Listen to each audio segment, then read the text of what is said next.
wake that ass up. Early in the morning. The Breakfast Club. Morning, everybody. It's DJ Envy, Angela Yee, Charlamagne the Guy. We are the Breakfast Club. We got a special guest in the building. That's right. Trae the Truth. Yeah, I don't consider myself a guest. Nah, I'm you just family, at home man. right now. The good. He finally took a break from helping everybody else to put out some music. You know what I mean? Finally took a break to get back to the rap, huh, Trae? Yeah, man. I wanna put a whole bunch of. I got so much music sitting up over 2,000 unreleased records. I got to do something with it, man. Gotta put them out. Start putting them out. Yeah. United Streets of America out right now. Yeah. Now, you had a lot going on, man. First of all, how was the pandemic treating you? We talked to you a little bit over Zoom, but how'd you make it through the pandemic? I was good. Of course, COVID finally had his run in with me, but I bobbed and weaved, and I'll be all right. Yeah, you was out there helping people a lot. Yeah, so yeah. You never really sat down.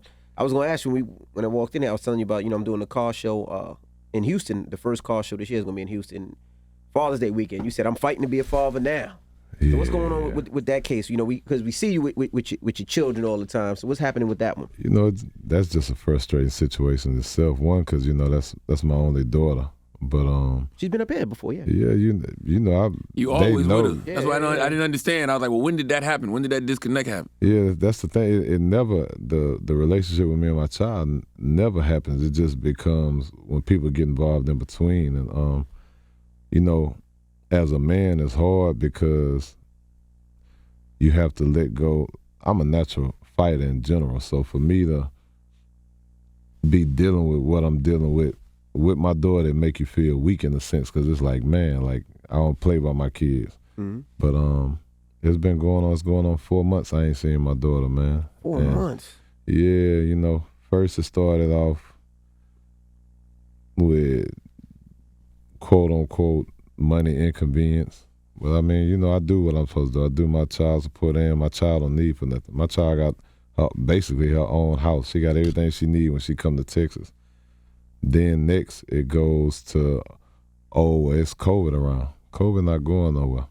And if I have to be away from her, my thing is high as everybody else getting to see my child but me, and I'm her flesh and blood father. So it just become irritating, man, You at least get to FaceTime or speak to it through the phone, or whenever they want to answer.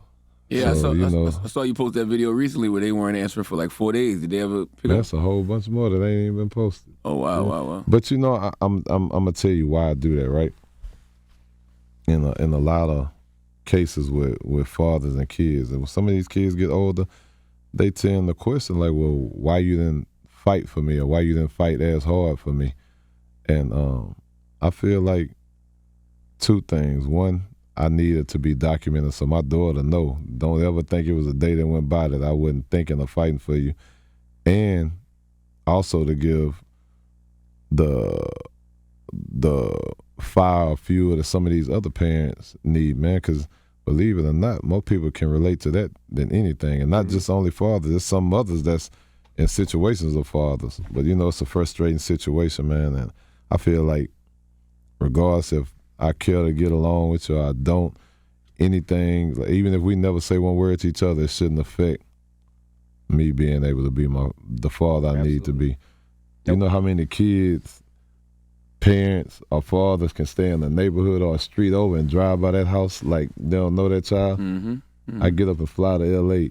every month. I sit at that airport all day, excited, waiting to see my daughter jump back on the plane. Baby Truth. To come spend time. You know what I'm saying? I know that because I follow you and I see you all the time going to do that. So it's like, I just didn't understand how that turned into that kind of situation. Man, for me, it's just like, I think, honestly, at the beginning of the phases in court, the judge that we had then, he enabled the situation. Like, he was letting a lot of stuff slide, go to where they got comfortable. And now I show up to L.A. and I be at the airport. My daughter never show up, and I have to fly back by myself. Wow. And it's so crazy. Everybody knows me for this. So the workers there, the flight attendants, they be just as heartbroken because they be expecting her to come.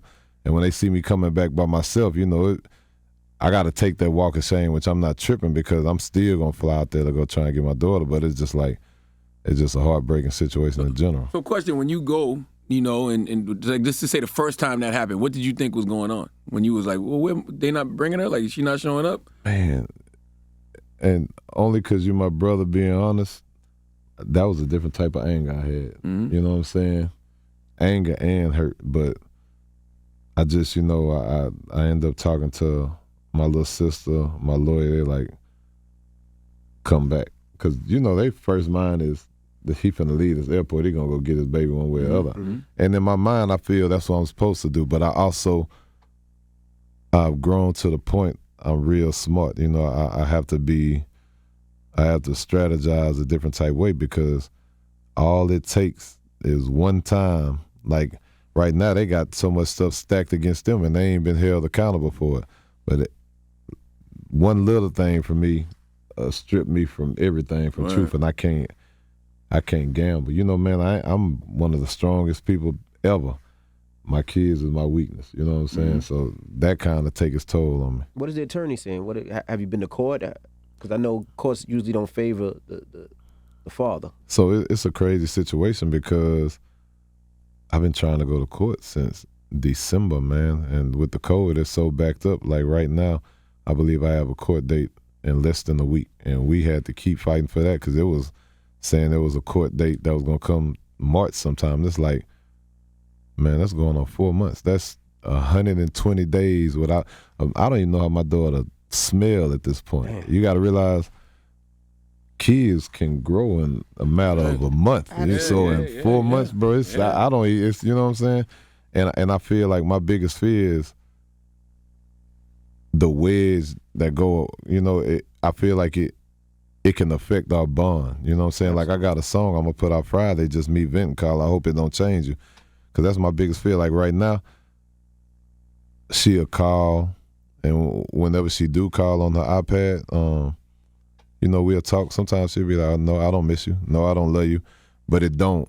What? It don't take, as mad as I would be, it's just like, she don't know no better right feel now. like Because everybody, I feel like she know the relationship we got. And I know once I get in the vicinity to get my baby, I'm good. But definitely, yes, she do that. And, you know, you got to be strong in them situations, because you can't get mad and hold it against her. You think somebody putting that in her head? Or? Yeah, I definitely know my daughter ain't never did that. You got to realize I've never whooped none of my kids. Every child. I'm the father that they run behind, because they know I'm going to give them whatever they want, and I'm going to move mountains for them. You know what I'm saying? I think one of the frustratingest parts of it was talking to her, and at one point you hear her say, Daddy, I want to come home. She's not in a crying way. She just said in a normal, just her, you know, because kids express themselves. But soon as she said, I catch it, but I want to make sure I caught it right. So I'm like, hey, what you say? And she look up, and she look at me, and she not saying nothing. I say, no, look at me. I say, what you said? And she won't say nothing. So then she had a lollipop. She started moving her arm around it. Signs of nervous, you know what I'm saying? Like she did something, like she in trouble at this point. That's a different type. That make you feel some type way, because it's like, and I asked her for at least 2-3 minutes straight. She would never say it again. You know what I'm saying? I feel like with that can be that for me on the outside. I can't speak for everybody. I feel like that could be damaging, because one, now my child's scared to express herself freely. You know what I'm saying? I've raised all my kids to the point, you say what you want to say. You don't feel nothing. If anything, I'm probably the only thing you should feel. Mm-hmm. But now it's like it make me feel kind of helpless, because it's like I gotta watch you look this way and be scared to say what you. I'm the type, man, I don't care who it is. You say what you want to say, and if they got a problem, your daddy coming. Mm-hmm. But it's just a hard situation, because again, I haven't got to her. Like, I'm flying Sunday.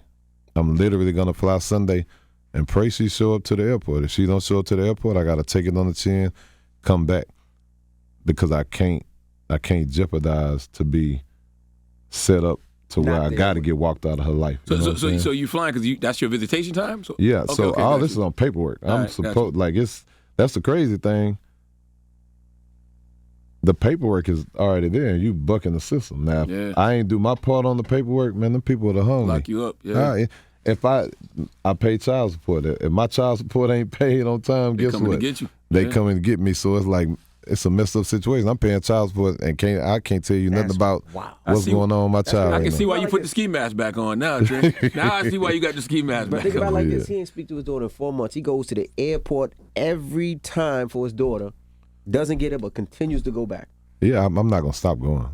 So what I feel, I've seen a lot of fathers get frustrated, and rightfully they probably get ran through the mud. So they may feel like, man, I'm tired of this, Or and they can't may afford have it. that right. Or huh? they can't afford a flight. To Yeah, there that and back, too. You know what I mean? And they get forced out the situation. This ain't how it's going. I'm gonna go out. I'm going all out. Like I'm gonna be there, and that's what it is. It's like some days I may get mad. I may call 12 times in a row. I know my daughter had an iPad, but it is what it is. You know what I'm saying? And I got to a point where it's like, man, I don't call every single day no more because I feel like that's starting to take its toll on me. You know what I'm saying? Because now you get frustrated, like you ain't returning the call, you ain't doing none of that. So now, I call, but I make sure I document when I call, so at least if nobody else know or matter, truth or know, hey, don't think I wouldn't, you know what I'm saying? So Now, just not your situation, but I'm sure you know. In a situation like that, if you didn't do what you were supposed to do, they would lock you up. They would put liens on your property. They would garnish your wages. So what happens if the mother doesn't do what she's supposed to do? Does the same thing happen on the other side? well, it haven't. The first time it haven't, you know what I'm saying? So we got a new judge now. I go to court Tuesday. I can only hope this judge do right by that because this is a court order we both signed, and you bugging the system. Like, I'm going to do it. Not only that, I just got served. So not only they not abiding by the court order in Texas, now they serving me saying, well, I don't even want to deal with that no more. I want to make sure residency is in California right now. So they bucking in every way. And again, I'm a fighter, so I'm a fight to the end. I mean, but that's just crazy. Imagine if I say, hey, I don't like if I was living in another state, I'm like, well, I don't like what y'all making me pay. You know what? I'm finna file over here in this city and just try and disregard what they got going on. And the people be furious. I try something like that. They'll be like, you know how disrespectful that is? But I got to sit back and wait and see what they do with her. Let's shift gears a little bit. Jeez. I mean, this Shout out Baby True. Baby True. Yeah. I mean, this news ain't no better, but you was in a car accident. Yeah, You got hospitalized because of the incident. How's that recovery? I wasn't. been? So I got hospitalized, but I didn't have to stay there. The crazy thing, I was good. I was on my feet as everything was normal, man. That had to be adrenaline because a day or so later, everything started falling apart. I got a knee brace on as we I saw when you walked in. When you yeah. walked in, I saw you moving a little slow. Yeah, man. They had me on crutches because my knee was dislocated. You know what I'm saying? And Well, what happened in the accident for people that don't know? I was leaving. This is so crazy. I was at the airport all day in LA waiting to get Truth. No, Never man. showed up. I ended up having to fly back here, and when I flew back, ESTG and Kodak was at a place called Camp, and I just went to pull up, scream at them for a few, and as I'm leaving to go to the house, somebody hit me, and the whole Maybach spent, and then it went up on two wheels. The crazy thing, I feel like everything was in slow motion. That was my first time ever just being in the wreck. But when it went up on two wheels, you know when you know something to hit you, you brace. I was just prepared thinking we finna start tumbling, but God said different. It came back down, and I was good to walk away until I got to that hospital. It was like, I know you were thinking, man, if I would have picked up my daughter like I was supposed to, I wouldn't have been out tonight. I've been at definitely wouldn't have been out. I'd have been at home, out the way. Yeah, damn. Yeah, but I mean, man, everything happened for a reason. Damn. The new album, United Streets of America. Yeah. What made you take it back to the streets in that way? I mean, you're always in the street, but in this way, the ski mask way. It's because the thing is, man, you never forget where you come from or what's in you. That's always gonna be in me. That's embedded in me to the death. But what I did was, I'm a natural big homie, so I did it a little different with the reason it's called True Season for everything that I had going on. If y'all look at the last year, I had so many accomplishments that you know where I come from. The stuff that ain't supposed to happen for me like that. The billboard. Yeah. From having my own Hot Wheel to everything. And it was like, you know, God showing signs that this is my season. So, of course, I always get back. So what I did was I said, I'm going to do the tape, but I'm going to start going to reach out. I'm going to do them by states. So the first one is the Michigan edition. All the homies who remind me of me. Some may have a bigger buzz. Some may have the smallest of the small. It doesn't matter. I'm going to embrace you, and I'm going to give my whole platform to you. I'm going to stamp and stand behind you. Just sometimes, you know, people just want that big brother or that embrace, because, you know, it's like everybody be in competition. Like, man, I'm a hog as much as I can, get what I can get.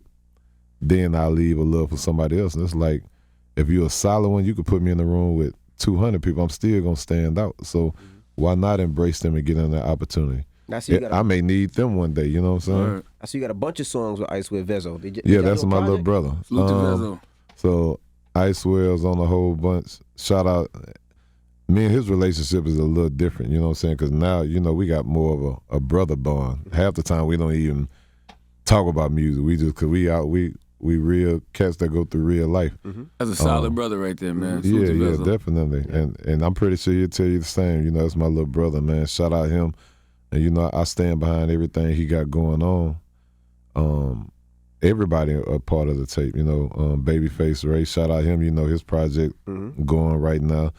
Baby Money just signed with QC. You got Peasy, Snapdog, Payroll, Giovanni, Eastside Egg Roll. Love his energy. You know, he just always had me giggling and laughing. His videos, yeah. Who else? Who else we got on that? Louis Ray. If I'm forgetting somebody, correct me. Peasy, Snapdog. Yeah, Peasy, Snap. Then the only two from Houston is my nephew Nico and my brother J-Ton, which J-Ton project come out this Friday too. You know what I'm saying? So, you know, I felt like that was something important for me. Next up is Houston. You know what I'm saying? So I'm getting that one together. Then it's either going to be Georgia or California. So, I see you embracing like the new ways to do business. You know, you got the song with DJ Hawk. When you purchase the song, you get an NFT. Yeah. You know Hawk. You know who? Yeah, I know Hawk, man. Yeah. Hawk used to be on board up in Houston. Used to be on board up in Houston. I bought Hawk's Impala. Oh, word. Oh, yeah. Yeah. I got to see your car collection. I know you're getting a lot of them, man. Yeah, getting a lot of old ones. Well, yeah, we're going to do the car show out in Houston. We're going to do something big, man. I speak to you, need to get you involved in a way. Break down the business of that, though, the NFT and all that. So, as far as Hawk thing, that's his thing. I haven't, me personally, I haven't embraced one company yet. And I get approached all the time. I think the hard part for me with the NFT is a lot of my following, well, now my following just as a brand is everybody. But music-wise, my following the street. So a lot of us that be in the street, we don't understand to the fullest, if you purchase an NFT, what does that do for you, or what does that? Half of them don't even be on the internet, to be honest. Hawk just sold it. He sold that one for $1 million. What? Yeah. I know you lying right now. I know you lying. I know you lying. Hold on. Yeah, because I'm finna make a stand on it. You said that, because once I get hey, say homeboy, what's going on? Oh, man, he almost had you in the truck. Charlamagne told me $1 million. You sold what for $1 million? You know, but I wanna, when I get to that, I wanna understand absolutely what I'm doing. You know, that way I can do it the correct way. Because I see people, I think they said, didn't they say Tory Lanez may have made $1 million or something in one day off his? Yeah, I'll be honest with you, I don't understand how that happened. I still don't get it. Yeah, so I haven't jumped in it because I just don't really understand yet. Flocka big on it. You walk Flocka, he really big. That's my brother, but yeah. I haven't seen him the whole conversation about it. Because when I got the Billboard Changemaker Award, they did an NFT. I don't know how well it did or how well it didn't, but I didn't even understand the thing, because I'm like, I could screen record what you got up here. It's going to be the same thing. Yeah, I don't get it either. Flocka called me one day to break it down for you, but I actually missed the call. I got to call him back, but I don't get it. I'm going to jump into it, though, to see what it is. Yeah, because you don't want to miss the opportunity, you know what I'm saying? What do you think of the Super Bowl halftime show? Man, I think that was probably the greatest one they had. Absolutely was the best. Yeah, and I really didn't think I'd see no negative criticism, but it was quite a few people mad, man. Really? About what? Yeah, they just, I don't know, I guess they felt like NFL was catering more to our culture, but That's it the whole is point what of it having is. Jay-Z and Rock Nation in that position. Yeah. And I saw people saying, like, oh, well, you know, they just doing that because of the coaching situation and because he's suing them for racism. This been playing. Like they've been had this laid out way before that situation. Yeah, and this probably one of it's the best period, you know what I'm saying? I think so. Just the way that they mixed everybody from the Kendrick to Dre to Snoop to 50 to Mary J, you know what I'm saying, to Eminem. So it definitely was dope, man. Now, you've been around for 20 plus years, man. Mm-hmm. Yeah, easily. I'm going another 20. How do you think hip hop has evolved since you started? I think it grows and elevates all the time because somebody was just talking to me about just black culture in general and kids, and it's like, just think of the generation that may have came after us. They were starting to be advanced, but now you have some of these kids that's 1/3 of their age doing things that we still probably haven't accomplished. So Right. with that being said, in the industry, man, I always tip my hat to them because that's why I embrace so many. Because people be like, man, you deal with the younger artists, the old artists. Mm-hmm. I'm just one of the people that embrace. But it's like, you have to think, giving credit where credit is due. If it wasn't for some of these younger artists, some people wouldn't know about what going viral is, or Yeah. some people wouldn't know about, because some of the younger artists actually showed me, with me being banned, right? They showed me you still can figure out ways to sell out shows, sell records, and do everything else without having to even focus on that side of the globe. So I definitely think the industry is only getting more and more advanced. I'm pretty sure in due time, some of these younger kids, they're gonna have their own Instagrams and their own companies that they got going. Does that band even still matter to you? It don't matter to me no more. It's there, but it don't matter to me no more, It man. doesn't stop you for anything you do in the city or Yeah. nothing with your projects. And I think the fight I got in me and the fire I got in me, it ain't gonna stop, because now, as a brand, you ain't gonna find them bigger than me when you come that way. Because whether it be the music, whether it be the business, whether it be the front line fighting for the people, whether it be the community side, to where y'all know I got my own sports league, ABNU Sports, Athletes by Nature. 3 teams went to national. I got 4 Corners boxing gym. We got 2 number 2 in the country and the champion of Golden Gloves. Whether it be the ice cream shop I have with my partner Roger that employs special needs. I have so many different things, let alone Bump Box. We probably one of the biggest companies global right now in general. We have deals. We got license to UFC, NFL, soccer, baseball. So it's so many different things that we got going on. It's just like, I just love the hustle though. Like, We I'm don't talk always about trying Bump Box enough, man. Like, I don't think people realize that's your company. They see these big radios everywhere. You see them at the games. You The said Super Bowl, UFC, it was Super on ES. Bowl. Yeah, you know, yeah. but it's outside like the Breakfast Club. that's ours right there. Yeah, you know, so That's been there crazy. for I just years. looked at y'all got the original. That was when we first started, man. You know, the crazy thing is only one, and it's 3 of us, so we can't take it home, so we just gotta leave it there. But I like it there though. I mean, it's been there for years. It's Yeah, like, absolutely. but it's like, I don't think people realize that's Trae the Truth's company. Man, you know, so crazy. We started that company. We were worth probably $80,000, man. And that was for us. That's a lot because you know it's a company. Now they appraised us close to $100 million right now. Wow. Amazing. Wow. So I had a conversation, right? Because I was debating at first with my partners, like, man, I don't know if we should go in Walmart, you know, because you think when on the outside looking in, you think, hey, once you start going Walmart, it's like, I think it's watered down. yeah, it definitely. But then I was talking to the homie Jesse James here, a biker, you know what I'm saying? And he was like, hey, you know, my chopper shirt, you know, if you want to consider you making $1 billion watered down, then okay, I get it. And I was looking like $1 billion, you know what I'm saying? But yeah, even if I only had a couple of pieces in each Walmart, that's ridiculous money. You know what I'm saying? We did the deal with Absolutely. it. So things like that is a super blessing. Nah, you know people what I'm love saying? them, and people love the limited edition ones, like the ones when I seen was it the Rams or Bengals that had them? All of them getting them from us. Like yeah. those special editions, the Breakfast Club edition. I seen But the see, Biggie I was edition. listening, and when he just said that's the only one y'all had, so I'm finna send y'all special ones with y'all faces on that. That way we ain't got to worry about not being able to take them home. I'm gonna sell it as an NFT. I don't know how, but I'm gonna figure out. I'm gonna sell it as an NFT. Wow, That's crazy. $100 million company, man. Yeah, man. I don't, and it came quickly because we only been around 6-7 years. That's not, you know what I'm saying? Like, no offense to the other audio worlds, we came out of nowhere and we was going. You know what I'm saying? And we get embraced naturally because a lot of stuff that we be seeing of us on TV shows and other stuff, like I just got contacted by Barbie for a movie that they want bump box in. So you know what I'm saying? Like it's like you never expect nothing like that. Wow. Yeah. Nah, I mean stuff like that you gotta celebrate because it's like, there's so much to you. And a lot of times when we wait till people transition to start talking about everything that they doing, and everybody know what you do in the community. Everybody know the music, but they don't know how great a businessman you are. And it's I had my ups and downs. You know what I'm saying? I created companies. Some of them didn't go as planned, but all you need is one.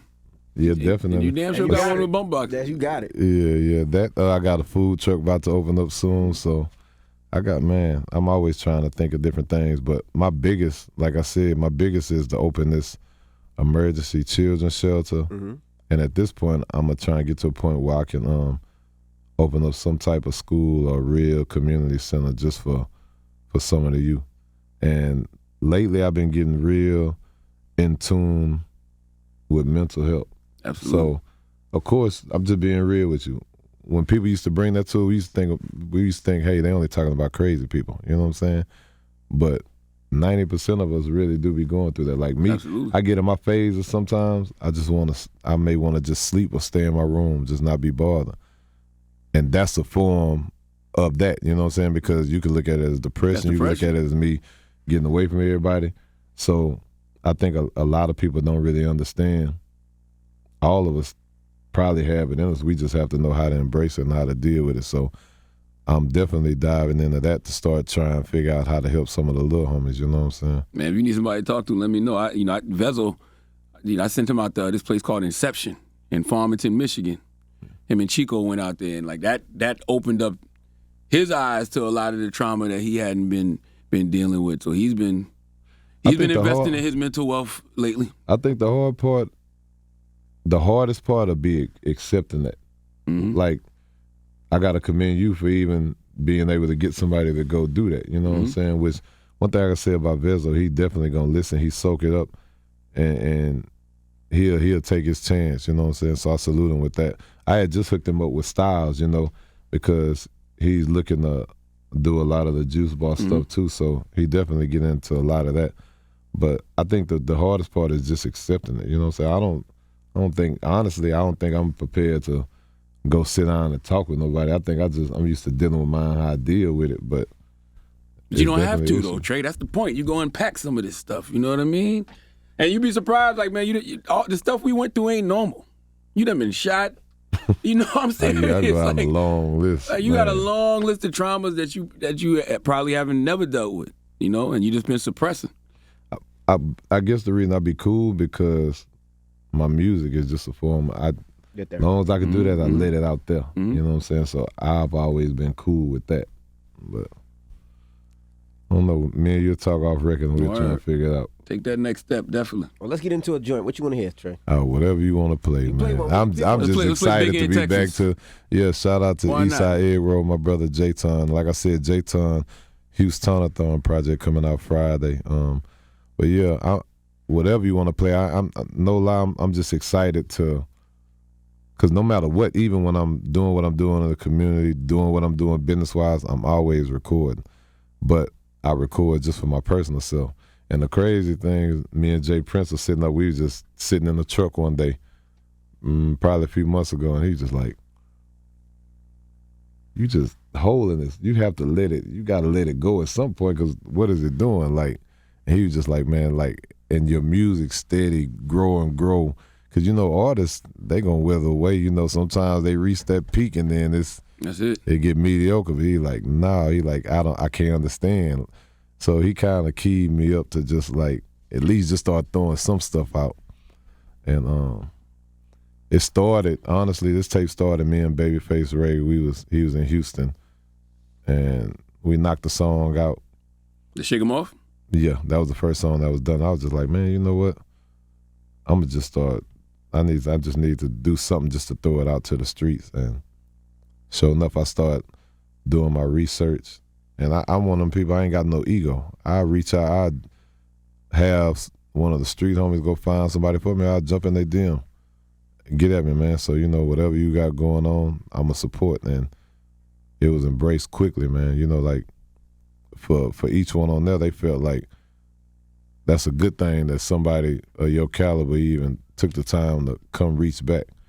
And, you know, for me, I feel like I was excited because they actually wanted me to be a part of what they had going on, too. So, you know, it all works out. All right. Well, let's play Shake 'Em Off then. You want to play Shake 'Em Off? Yeah. We could do that, too, man. Do Shake 'Em Off. Yeah. Shake 'Em Off featuring Babyface Ray. I can't wait till the Georgia project, too. I need to hear you and Tip back together. I need to hear you and Duval. You and Duval ain't did nothing in a minute. His crazy ass. He all into music. You know, and me and him, so me and Duval, we be having conversations. We have just real life conversations. And I got to salute him because, you know, when my niece Lyric died, he came and supported me. He was there. You know what I'm saying? He performed at the funeral. You know, that was a different type of funeral. We made it more of a celebration, but you could imagine him. That's a character. Yeah. But I always salute him because I don't think people know. If you go look back, me and Duval got real history. Like before a lot of people knew about, probably one of his first songs recorded was with us, you know what I'm saying? So we got real history, so shout out to him.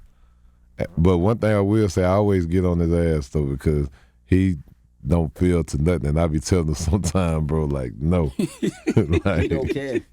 What's Trae Day this year? Yeah, so it's July 22nd. I don't even know if y'all know. So they gave me 2 Trae Days now. So it's July 22nd and the 24th. Yeah, so now I got now you gotta get 2 4. I got 4. Yeah, I got 4 holidays. Now we just gonna make it the whole week. Now they make it to where it's a weekend now, a week or a weekend. But it was so much going on last Trae Day, nobody realized they just made July 24th Trae Day now. Oh, wow. So it's the 22nd and the 24th for Trae Day. All right. Well, we appreciate you for joining us, Trey brother. the truth. Yeah. You know you need us, we here for you.